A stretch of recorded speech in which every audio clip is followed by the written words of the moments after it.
Good morning बच्चों, कैसे हो? साइंस पढ़ रहे हो नहीं? बेटा अब आप लोगों का सिलेबस तो ओवर हो गया है, तो आज मैं आपकी रिवीजन ले रही हूँ। रिवीजन आपकी chapter 4 heat and chapter 5 acid basis and salts, जिसमें हीट्स आप कर चुके हो। रिवीजन टेस्ट में मैंने आपका लिया था तो उसमें आपका हीट हो चुका है, तो न्यू नहीं है। फिर इसके बाद acid base and salts. Heat में मैंने आपको क्या करवाया था? पहले तो आपको हीट का बताया था। हीट क्या होता है? मेजरिंग बॉडी टेम्परेचर, या किसी भी उसका जो टेम्परेचर हम वो करते हैं उसको हम क्या कहते हैं? हीट। इसके बाद मैंने आपको बताया था device use to measure body heat, वो मैंने आपको बताया था थर्मामीटर।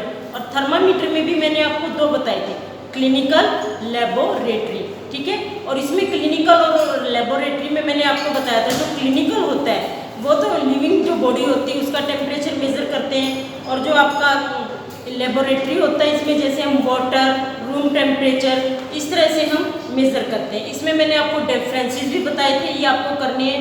दूसरा मैंने आपको बताया था कि इनमें क्या क्या प्रिकॉशन हम लेते हैं जब हम लेबोरेटरी थर्मामीटर या क्लिनिकल थर्मामीटर यूज़ करते हैं, तो इसके लिए कुछ प्रिकॉशंस ही ना आपकी बुक में गिवन है, वो आप कर लेना बेटा। अच्छे से करना है, थोरोली लेसन को रीड करना है।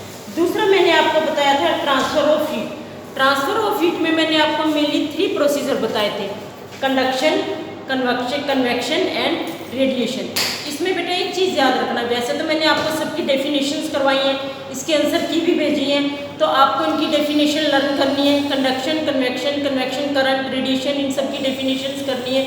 इसके अलावा ये चीज़ याद रखना, conduction take place in solids, convection take place in liquid and gases, और जो आपका रेडिएशन था, there is no material medium is required for radiation.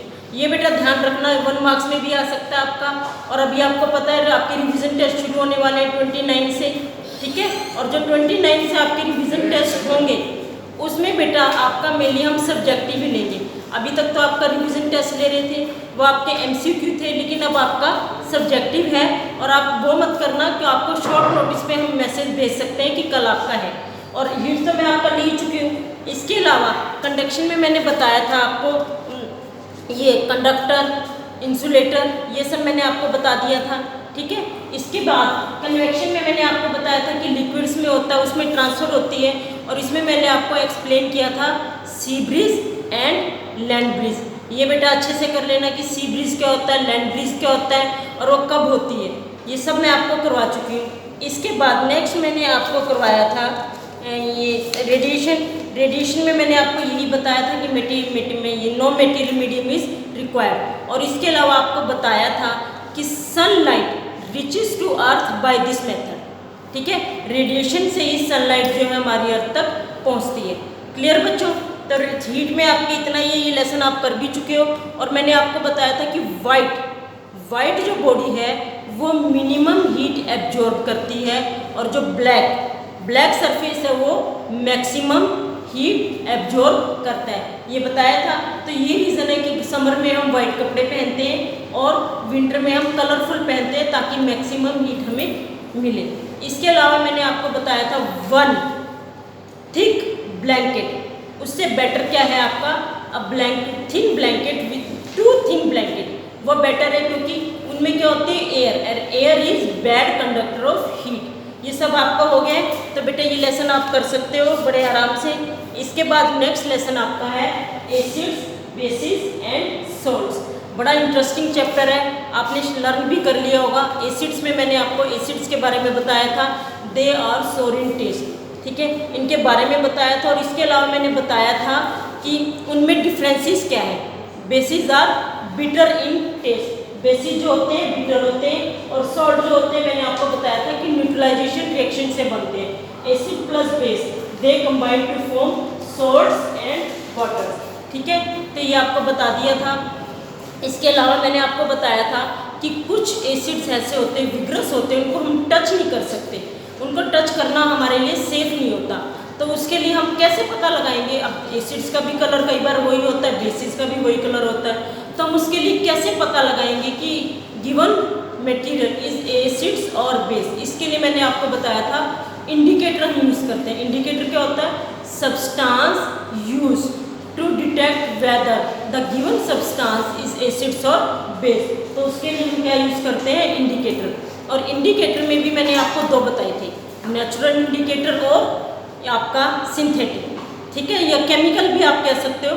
Natural indicator में मैंने आपको पहले बताया था लिटमस पेपर।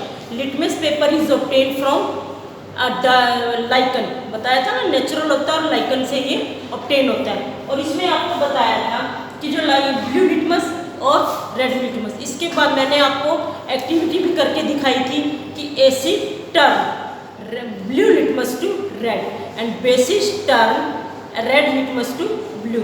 ये आपको सब मैं करवा चुकी हूँ, ठीक है। इसके अलावा और भी मैंने बताए थे इनका टेस्ट क्या होता है, इंडिकेटर से कौन कौन से कलर देते हैं। पहले मैंने आपको बताया था लाइकन, दूसरा मैंने आपको बताया था टर्मरिक यानी कि हल्दी। टर्मरिक यानी हल्दी जो है एसिड्स के साथ तो कुछ नहीं होता, लेकिन बेस के साथ वो रेड ब्राउन कलर देता है। इसके लिए मैंने आपको स्ट्रिप्स भी बना के बताई थी और उसमें ब्राउन कलर जो आता है वो भी आपका बताया था ना। इसके बाद आपका मैंने बताया था ये जो आपका चाइना रोजा के साथ भी मैंने आपको एक्सपेरिमेंट करके दिखाया था।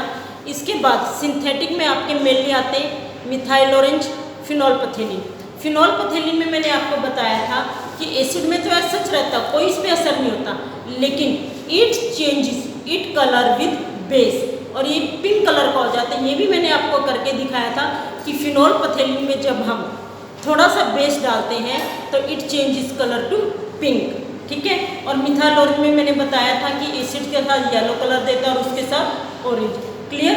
तो ये आपके थे बेसिस। इसके अलावा मैंने आपको बताए थे कि हमारा न्यूट्रलाइजेशन रिएक्शन क्या होता है, reaction of acid and base to form salt and water is called neutralization reaction. और इसमें मैंने आपको एग्जांपल बताया था HCl plus NaOH equal to NaCl plus water. NaCl is table salt या कॉमन सॉल्ट जिसको आप नमक बोलते हैं, वो आता है आपका NaCl मीन्स सोडियम क्लोराइड। और इसमें मैंने आपको डेली यूज़ में बताया था कि डेली यूज़ में हमारे लिए कैसे यूज़फुल है। जैसे इंडाइजेशन किसकी वजह से होता है, एसिडिटी की वजह से। जब हमारे स्टमक में ज़्यादा एसिडिटी हो जाए तो हमारी इंडाइजेशन हो जाती है। तो उसके लिए हम क्या लेते हैं, बेस। और इसके लिए बेस में हम क्या लेते हैं, मिल्क ऑफ मैग्नीशिया, ठीक है। मिल्क ऑफ मैग्नीशिया में क्या होता है, magnesium hydroxide which is a base, ठीक है। और इसके बाद मैंने बताया था आंट बाइट जो होती है हमारी, जैसे हमें कोई चींटी काट दी तो चींटी में मैंने आपको बताया था फॉर्मिक एसिड होता है। जब आंट बाइट करती है तो हमारे उसमें बॉडी में एसिड छोड़ती है। तो हम क्या कर सकते हैं, ये आपका मीठा सोडा या सोडियम बाइकार्बोनेट या बेकिंग सोडा, उसको अगर हम अपनी उस जगह पर रब करें तो न्यूट्रलाइज कर देती है एसिड के फॉर्म को। इसके अलावा मैंने बताया था सॉइल ट्रीटमेंट। सॉइल अगर ज़्यादा एसिडिक है तो हम उसको बेस से ट्रीट करते हैं, और अगर बेसिक है तो उसको हम एसिड से ट्रीट करते हैं। जैसे मान लो ज़्यादा एसिडिक है तो हम इवन उसमें चूना भी डाल सकते हैं जो कि आपका एक बेस है। इसके बाद मैंने आपको बताया था फैक्ट्री बेस ये क्वेश्चन भी लिखवाया हुआ है कि हम इनको डिस्चार्ज करते हैं तो कहाँ, वाटर बॉडी में, लेकिन इससे तो पोल्यूट कर देंगे। और पोल्यूट करने से क्या होगा, एक्वेटिक एनिमल्स और एक्वेटिक लाइफ इन सबको बहुत नुकसान पहुँचेगा। तो इसलिए हम उनको पहले उसको न्यूट्रलाइज करते हैं। वो बहुत ज़्यादा एसिड होते हैं तो बेस के साथ ट्रीट करके हम उसको न्यूट्रलाइज करते हैं।